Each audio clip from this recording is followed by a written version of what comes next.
Welcome to Shared Success, the employee ownership podcast where we explore real stories of business owners using shared ownership to strengthen their companies, their communities, and their legacies. I'm your host, Marie Davis with the Georgia Center for Employee Ownership. Today, I am thrilled to be joined by Miren Oca, founder and director of Ocaquatics Swim School, a nationally recognized employee-owned business that teaches over 6,500 swim lessons a week. And in this episode, you'll hear Miren's incredible journey from aspiring orthopedic surgeon to mission-driven entrepreneur, the cultural groundwork her team laid long before becoming employee-owned, as well as the ripple effects of that transition, including her nonprofit, Ripples of Impact. If you've ever wondered what it takes to build a business where people love to work and ownership is shared, this conversation will show you. You can do this too. Let's dive in. Good morning, Miren Oca. Thanks so much for being on our podcast, Shared Success. How are you today? I am great. Thank you. It's a pleasure to be here. Thanks for having me. Well, as you know, this is a very special project for the Georgia Center for Employee Ownership. We have this podcast for Athens and the area around it. And so we're really looking for the very most important information we can possibly get to the business and the just general community about not only employee ownership, but just about thinking about those things that will make you successful in your business and personal life as well. And you are such an important guest for so many reasons, because to my knowledge in Georgia, we do not have any employee ownership trust. So you, being in Florida and being on a Georgia podcast, are just really, really special. So I want to start out right away and talk about your background and how you started Ocaquatics, where you are. You just take it from here. Sure.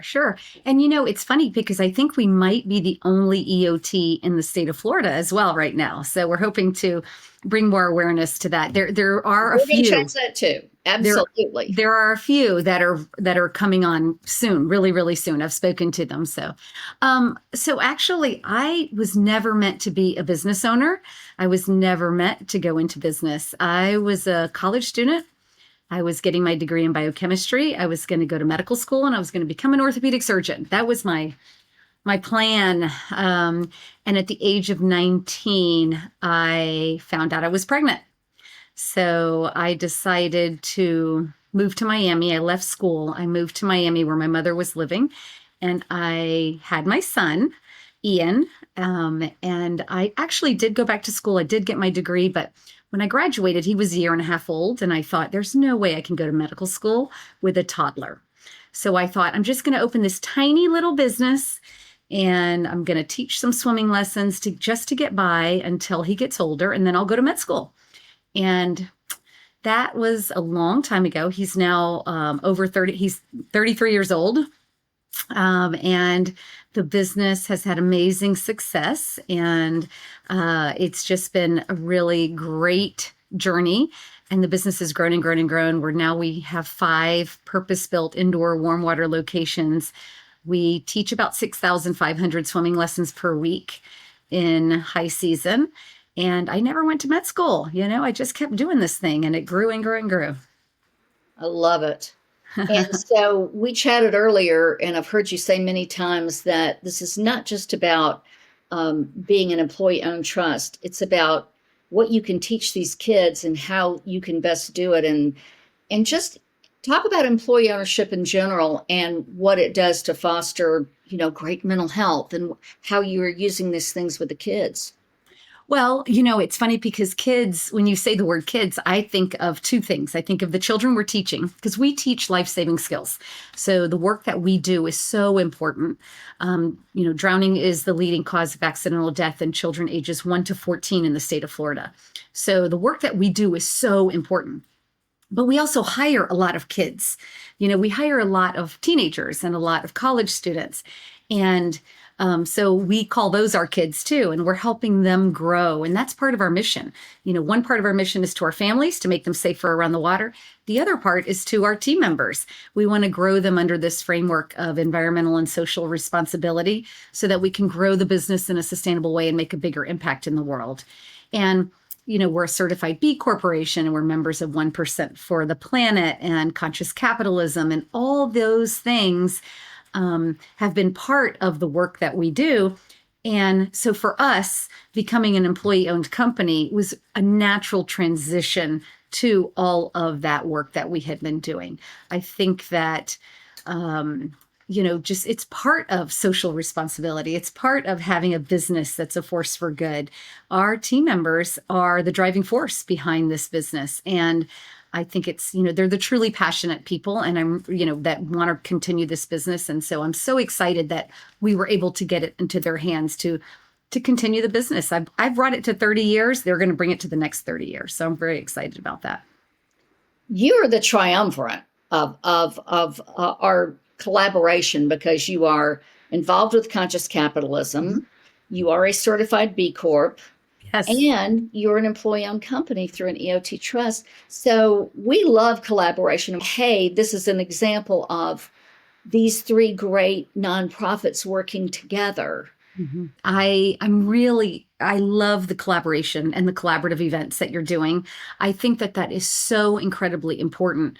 When I started my journey in employee ownership, backing up a step is I was approached by private equity, and they wanted to buy the business. And I had a lot of interested parties interested in the business. And I knew I didn't want to go that route. I really wanted to get it into the hands of my employees. And I looked at so many different ways, but I wish I had known about, your organization. I wish I had been able to find that. This was a couple of years ago. It was about 3 years ago, because I feel like what I've learned since transition and getting to know you and getting to know the various organizations out there, it's so much easier when you have a group like this behind you, because you can do so much. I mean, I know you're a nonprofit, you offer so many services, to anyone who's interested. And I wish I had found that before.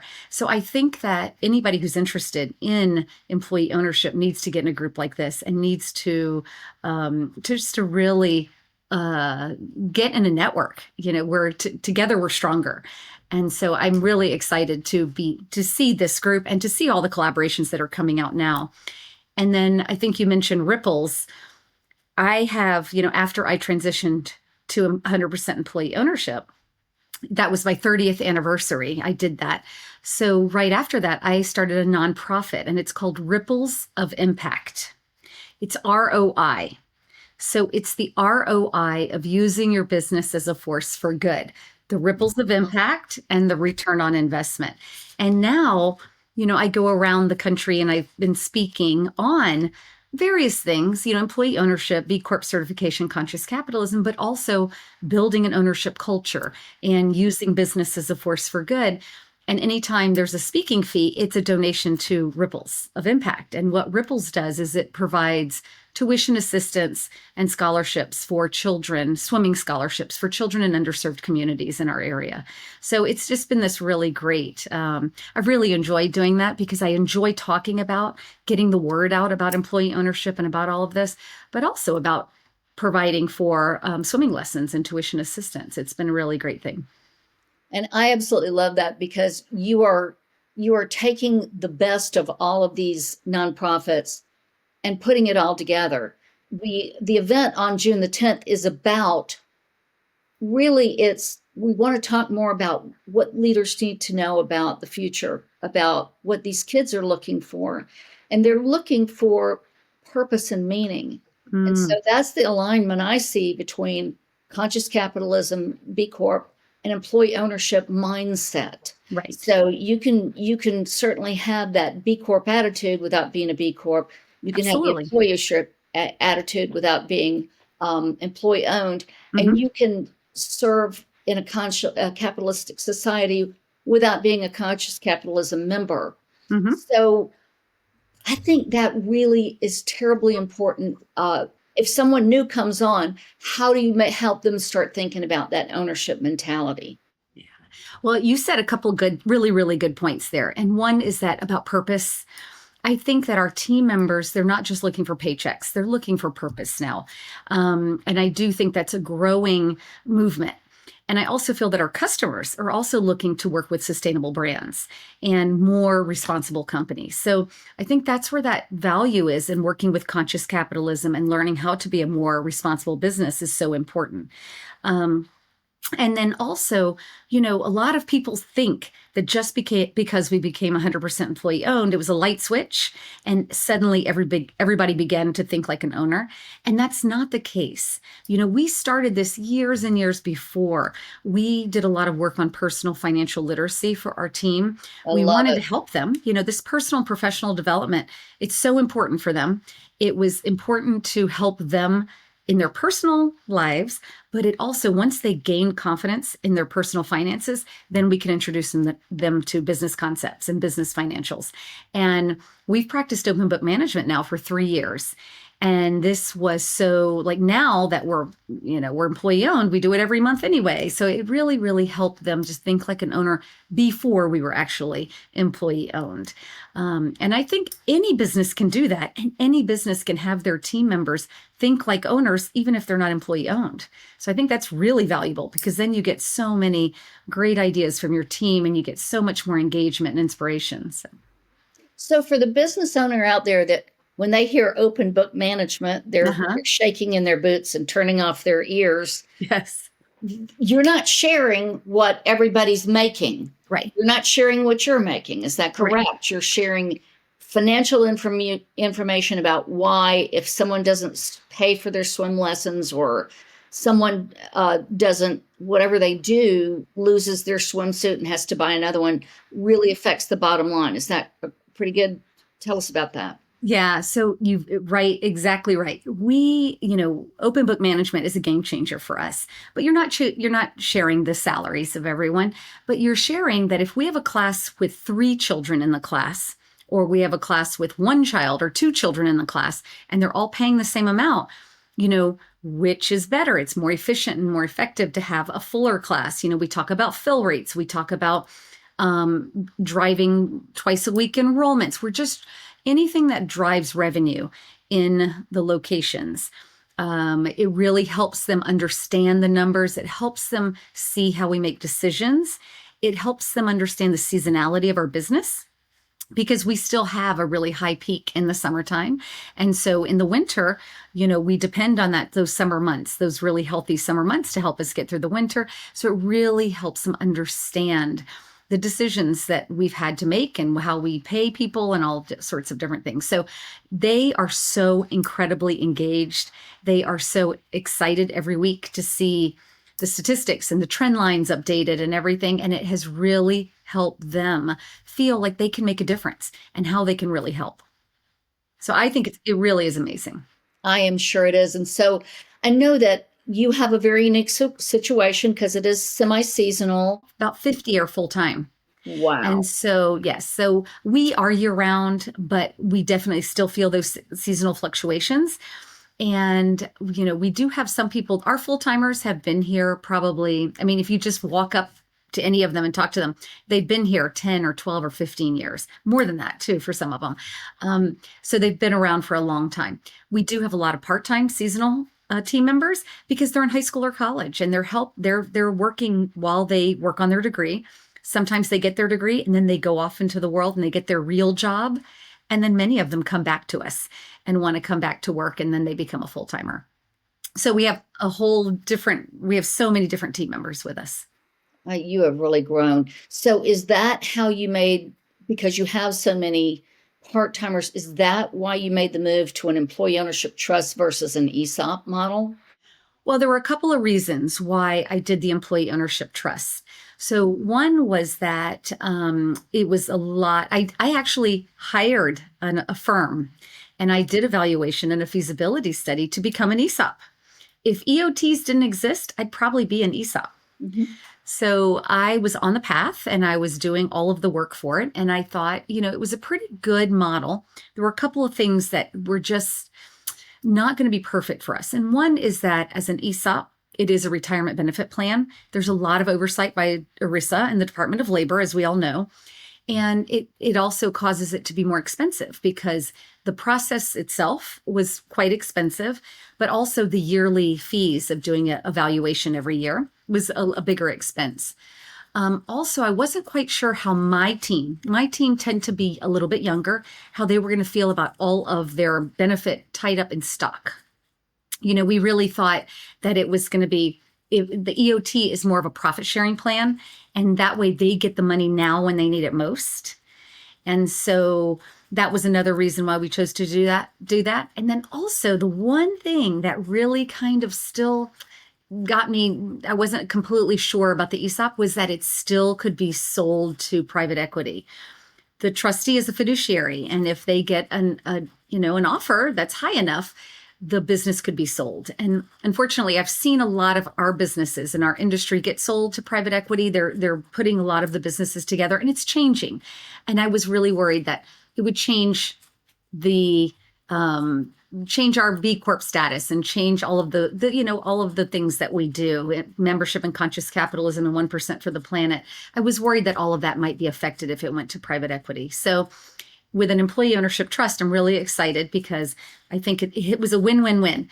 The team members get money now while they need it most. And we actually have designed a program where 50% of the profits go to the team member and then 50% go to their 401k. So it's still, there's a retirement benefit plan there. Love it. And this way, it's a more diversified portfolio in a 401k rather than all of their retirement in Ocaquatics. And I feel like this was the best solution for our use, for the team that we had. And so I think that is really a great point. You are large enough to be an ESOP, but this was the model that you chose because it worked for you. And that's why it's so important. I think when people call into the centers, which there are 26 state centers now, mm-hmm.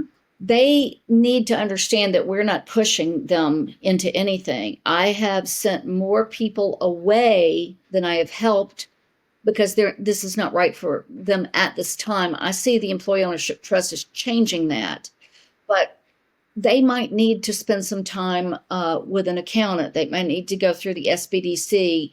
They might need to just do a lot of front work and teach financial responsibility, the owner maybe. Right. So we're not going to steer anyone into the wrong arena, I think is what I'm really trying to say with that. Mm-hmm. Just like you, we want to give you all the options and then have you speak to the people who actually do the work, who can look and say, Miren Oca, the co-op model's not right for you. Mm-hmm. All about the ESOP, but it's not right for you. The EOT is right for you. And that's what we love to hear. So another question that I think the business owners that listen to this are really going to want to hear. Tell the audience why you would not have your employees snatched away. Why would they choose to stay with you? And why would they choose to join Ocaquatics versus another company that might pay them $1 more an hour or whatever? Mm-hmm. Well, I think there are a couple of reasons why team members would choose to join Ocaquatics. And one of it is the amazing culture that we have, because we have this culture of ownership. It's a culture of ownership and accountability and learning. And, we have spent so much time on the ownership part of it and helping them feel like owners and helping them be accountable. And accountability is peer driven. They hold each other accountable. It doesn't come from the top. They really do help each other be accountable, but also learning.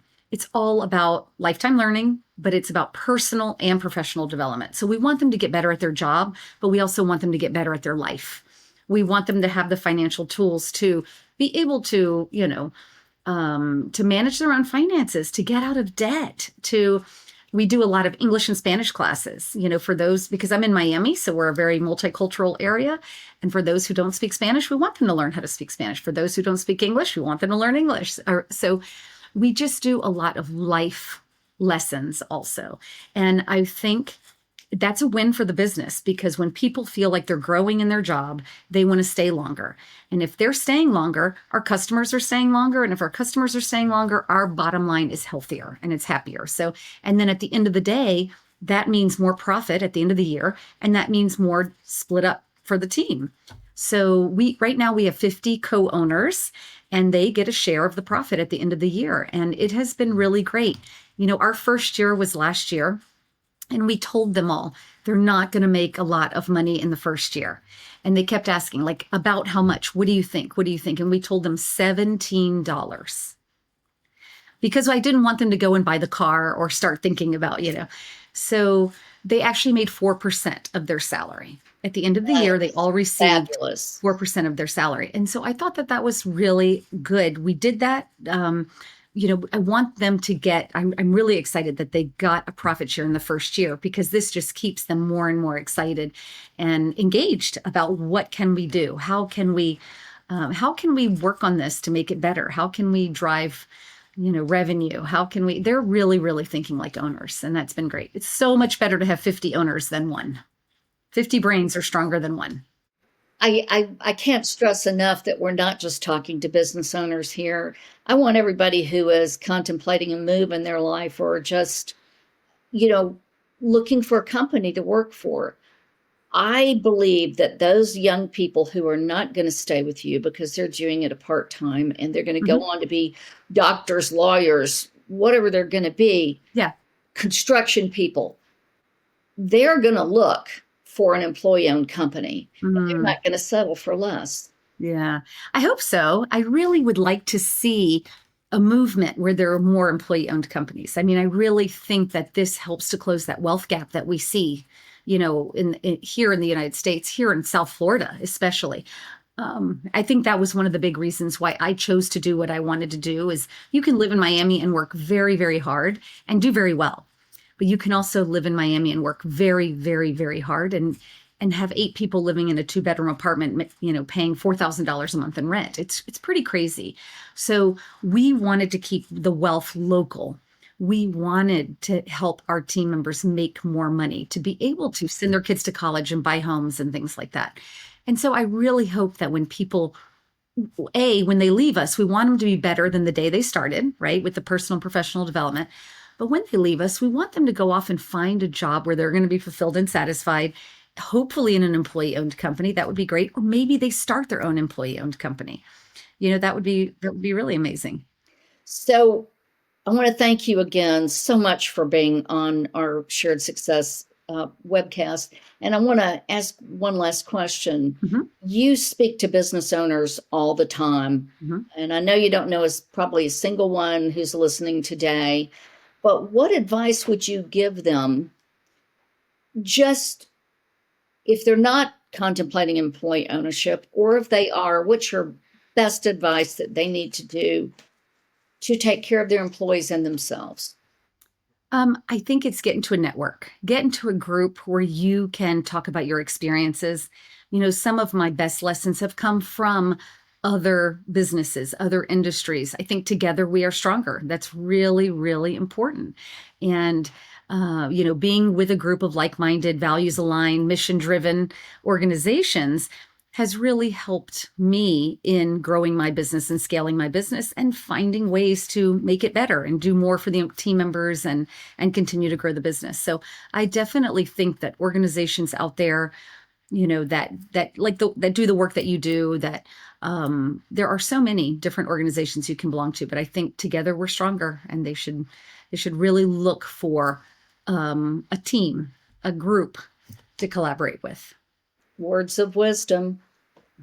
Thank you so much, Miren. What a great job. And I can't wait to come and visit you sometime and see this in action. Of course, you can come anytime. It's been my pleasure to be here. Thank you. Thank you. Whether you're a business owner thinking about the future, service provider looking to support your clients, or just curious about how employee ownership really works, this podcast is for you. Join us for conversations that inspire, inform, and show what's possible when ownership is shared. Follow us wherever you get your podcasts. And visit us at gaceo.org.